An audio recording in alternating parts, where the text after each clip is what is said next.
جس طرح ملک کا سربراہ ہوتا ہے، گھر کا بھی سربراہ ہے جس کا حکم مانا جاتا ہے اور جو حکم چلاتا ہے، اور جو اس کی حکم نہ مانے وہ اس کو سزا بھی دے سکتا ہے اور دیتا بھی ہے۔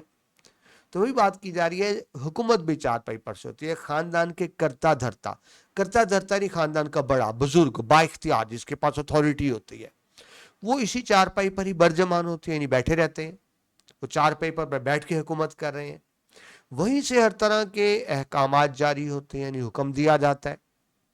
آلات سزا میں اگر حکم پر عمل نہ ہو تو وہ چار پائی پر بیٹھے ہی سزا بھی سناتے ہیں، نہ صرف سزا سناتے ہیں بلکہ سزا پر عمل بھی کر دیتے ہیں، یعنی امیڈیٹ ایگزیکیوشن ہوتی ہے، سزا پر فوراً عمل بھی ہو جاتا ہے۔ اور سزا پہ عمل کرانے کے لیے مختلف چیزیں ان کے پاس چار پائی پر ہی موجود ہے۔ آلات سزا میں ہاتھ پاؤں ہیں، ٹھیک ہے، پہلے تو تھپڑ مکے ہو گئے، ٹھیک ہے جی، زبان کے علاوہ ڈنڈا ہے، چار پائی پر ڈنڈا رکھا ہوا ہے کہ وہیں سے ڈنڈا ہاتھ پہ مارنا ہے، اٹھا کے مارنا ہے۔ جوتا ہے، آپ کو پتا ہے چار پائی ظاہر جوتا ساتھ ہوگا تو نیچے سے جوتا اٹھایا اور رکھ کر مارا، وہ تو سزا۔ تاملوٹ کہتے ہیں پانی پینے کا برتن، گڑوی پرانے زمانے میں ہوتی تھی، گڑوی اب تو گلاسوں میں استعمال ہوتا ہے، ایک گول سا برتن ہوتا ہے پانی پینے کا، آپ سمپل پانی پینے کا برتن سمجھ لیں۔ تاملوٹ بھی ہیں جنہیں اکثر پھینک کر مارتے ہیں، یعنی نیچے سے اٹھایا یوں رکھ کے مارا۔ یہ اس لیے توقف کرنے میں، یہ اس لیے کہ توقف کہتے ہیں وقفہ کر ٹھہر جانا، ان کو ڈر ہوتا ہے کہ اگر تھوڑی دیر رک جائے تو کہ غصہ ٹھنڈا نہ پڑ جائے، لہذا یہ اس لیے توقف کرنے میں غصے کا تاؤ مدھم نہ پڑ جائے، یعنی غصے کی تیزی کم نہ ہو جائے، مطلب فوراً اٹھا کے مار دینا ہے۔ وہ سمجھتے ہیں کہ میں تھوڑا ٹھہر گیا تو ایسا نہ ہو میرا غصہ کم پڑ جائے اور پھر میں سزا نہ دے سکوں، لہذا فوراً سزا دی، سزا سنا بھی دی اور فوراً عمل بھی کر دیا۔ یہ اس لیے کہ توقف کرنے میں غصے کا تاؤ مدھم نہ پڑ جائے اور ان علات کو مجرم پر استعمال کرنے کی بجائے اپنے اوپر استعمال کرنے کی ضرورت نہ محسوس کرنے لگے۔ دیکھیں غصہ آیا تو سزا تو مجرم کو دی جائے گی نا، لیکن وہ سمجھ رہے ہیں کہ اگر تھوڑی دیر میں رک گیا فوراً سزا نہ دی تو ممکن ہے پھر خود اپنے آپ کو، یعنی دیکھیے جب سزا نہیں دے پھر بندہ کہتے ہیں اپنے آپ کو جی چاہتا ہے جوتے مارنے کو، تو بجائے اس کے کہ پھر خود کو سزا دی جائے، بہتر یہ ہے کہ مجرم کو سزا دی جائے اور لہذا فوراً سزا پر عمل درآمد کیا جاتا ہے، توقف نہیں کیا جاتا کہ ایسا نہ ہو کہ کہیں غصہ ٹھنڈا پڑ جائے۔ یہ ڈر بھی ہوتا ہے کہ غصہ ٹھنڈا پڑ جائے۔ آگے چلیے جی، چار پائی ہی کھانے کا کمرہ بھی ہے، ٹھیک ہے جی، کھانا بھی اسی پر کھایا جا رہا ہے۔ بڑا دلچسپ منظر کشی کی گئی ہے، باورچی خانے سے کھانا چلا، خاتون لے کے آئی، اس کے ساتھ 5-7 چھوٹے بچے، اتنی ہی مرغیاں، 1-2 کتے، بلی اور بے شمار مکھیاں آ پہنچی۔ جیسے کھانا آیا بچے بھی ساتھ آ گئے کہ چلے ہمیں بھی اس میں سے کچھ ملے گا، اور گھر میں جو پالتو مرغیاں ہیں وہ بھی، اور گھر میں پالتو جانور بلی کتے پالتو تھے وہ بھی ساتھ آ گئے، اور جب کھانا لگے گا تو آپ کو پتہ اس پہ مکھیاں بھی آئیں گی اور بے شمار مکھیاں بھی ارد گرد بن بنا رہی ہیں۔ سب اپنے کرینے سے بیٹھ گئے، سب یعنی وہ صاحب کھانا کھا رہے ہیں تو سب ان کے آس پاس آ کر بیٹھ گئے ہیں۔ جی یہ آپ تصویر میں دیکھ سکتے ہیں، آپ کو پہلے بھی تصویر دکھائی تھی کہ انسان کھانا کھا رہا ہو اور سارے جانور اور مکھیاں ارد گرد بن بنا رہی ہوں تو پھر بندے کو غصہ آتا ہے، آپ تصویر میں دیکھ سکتے ہیں۔ تو وہی بات کہ یہ غصہ، وہ کہتے ہیں جی ان کے اوپر بھی یہ غصہ کی کیفیت آپ اس پہ دیکھ سکتے ہیں۔ وہ جو کھانا کھا رہے ہیں ظاہر ہے غصہ نہ بنتا ہے، ٹھیک ہے، لہذا صاحب کھانا صدر دسترخوان ہے، صدر دسترخوان یعنی کھانا انہی کے سامنے رکھا گیا، وہی کھانا کھا رہے ہیں۔ اب غصے میں ہے، غصہ کس چیز کا؟ گرمی لگ رہی ہے، سر پہ مکھیاں بن بن آ رہی ہیں، بچے تنگ کر رہے ہیں، یعنی وہ سکون سے کھانا نہیں کھا پا رہے، تو جب وہ غصے میں ہوں گے تو ظاہر غصہ دوسروں پر اترے گا۔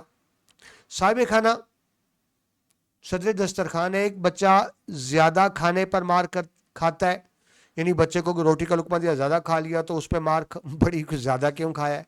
دوسرا بدتمیزی کھانے پر تمیز سے نہیں کھا سکتے، اس کو بھی مار پڑ گئی۔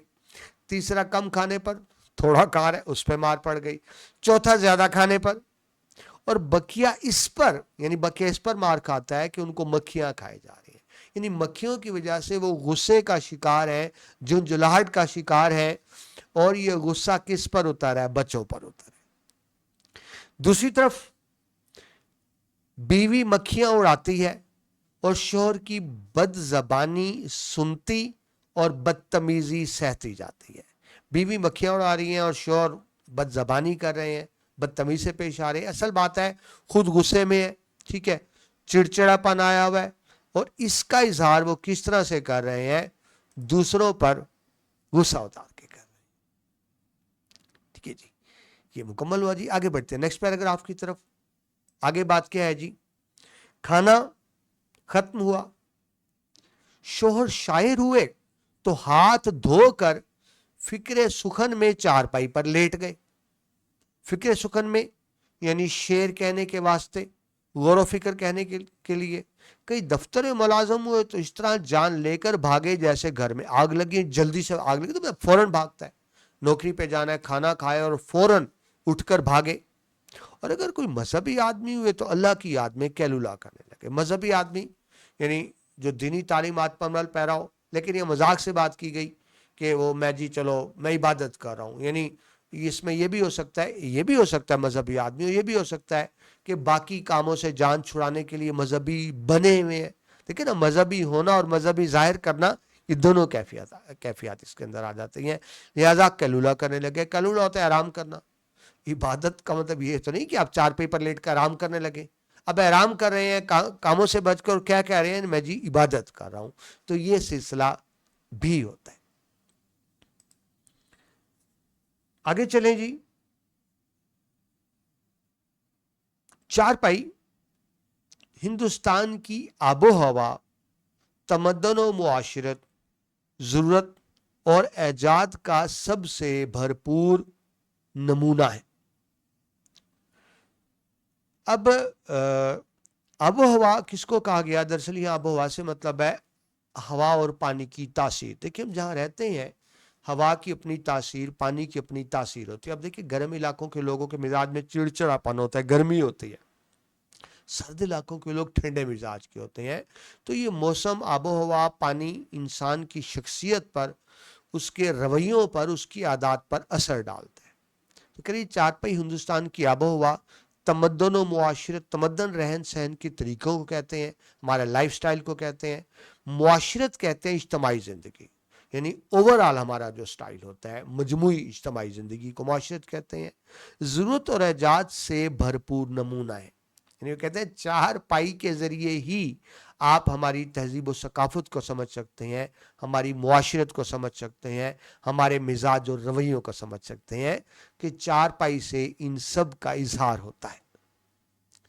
ہندوستان اور ہندوستانیوں کی مانند ڈھیلی ڈھالی، اب ہم جو لباس پہنتے ہیں قمیض شلوار آپ جانتے ہیں وہ ڈھیلا ڈھالا ہوتا ہے، انگریز جو پہنتے ہیں نا وہ شرٹ ٹائٹ ہوتی ہے، جینس پینٹ ٹائٹ ہوتی ہے، لیکن قمیض شلوار ذرا ڈھیلی ڈالی ہوتی ہے۔ تو ویسے ہماری چارپائی بھی ڈھیلی ڈالی ہوتی ہے، پوری کسی ہوئی نہیں ہوتی، ٹھیک ہے جی۔ شکستہ حال، شکست حال ٹوٹ پھوٹ کا شکار، ٹوٹی ہوئی ہے یا ٹوٹنے کے قریب ہے، کہیں سے اوپر اس کی ادوائن جس سے بنتی ہوتی ہے وہ ٹوٹی ہوئی ہے، یا ایک پایا ٹوٹا ہوا ہے، یا چارپائی ٹیڑھی ہے یعنی صحیح بیلنس میں نہیں ہے، یہ ساری چیزیں آ جائیں گی شکست حالی میں۔ بے سر و سما یعنی جس کو کوئی پوچھنے والا نہ ہو، بے یار و مددگار ہو، لیکن ہندوستانیوں کی طرح غالب اور حکمرانوں کے لیے ہر قسم کا سامان راحت فراہم کرنے کے لیے آمادہ۔ یعنی چارپائی بے شک ٹوٹی ہوئی ہے، ڈھیلی ڈھالی ہے، اس کے باوجود لوگوں کو پوری راحت اس پر دستیاب ہے، ٹھیک ہے جی۔ یعنی اس کے باوجود لوگ اس پر لیٹنے میں سکون محسوس کرتے ہیں۔ اور آگے بتایا گیا کوچ اور صوفے کے دل دادا، کوچ کہتے ہیں گدے دار نشیس، یعنی جو گدے بچھے ہوتے ہیں اسے کوچ کہتے ہیں، صوفے جو جس پہ فوم لگے ہوتے ہیں، صوفے کے دل دادا، دل دادا کس کو کہتے ہیں؟ چاہنے والے، پسند کرنے والے۔ تو کوچ اور صوفے کے دل دادا اور ڈرائنگ روم کے اسیر، ڈرائنگ روم جو الگ کمرے ہوتے ہیں مہمانوں کو بٹھانے کے لیے، تو جن کے گھر ڈرائنگ روم ہوتے ہیں، اسیر یعنی جو ڈرائنگ روم پسند کرتے ہیں، ڈرائنگ روم کی محبت میں گرفتار ہے، اس راحت و عافیت کا کیا اندازہ کر سکتے ہیں جو چارپائی پر میسر ہے. یعنی اس میں بتایا گیا جو مغربی تہذیب کو پسند کرتے ہیں, مغربی تہذیب کے ڈرائنگ روم بنائے ہوئے ہیں, صوفے کوچ کو پسند کرتے ہیں, ان کو کیا پتا چارپائی کتنی بڑی نعمت ہے. چارپائی کی نعمت سے صرف وہی جان سکتا ہے جس نے چارپائی استعمال کی, جو چارپائی کا نعمتوں سے شناسا ہو. مغربی تہذیب کو پسند کرنے والے دل دادا یہ جان ہی نہیں سکتے کہ چارپائی ہماری زندگی میں کتنی اہم ہے اور اس سے کیا کیا کام لیے جاتے ہیں. تو ڈیئر اسٹوڈنٹ, یہ اس چارپائی انشاءاللہ کا دوسرا لیکچر تھا, یہاں پہ کمپلیٹ کرتے ہیں اس لیکچر کو. بقیہ سبق ہم انشاءاللہ تیسرے لیکچر میں مکمل کریں گے. تو نیکسٹ لیکچر میں آپ سے دوبارہ ملاقات ہوتی ہے. اپنا بہت سا خیال رکھیے گا. اللہ حافظ.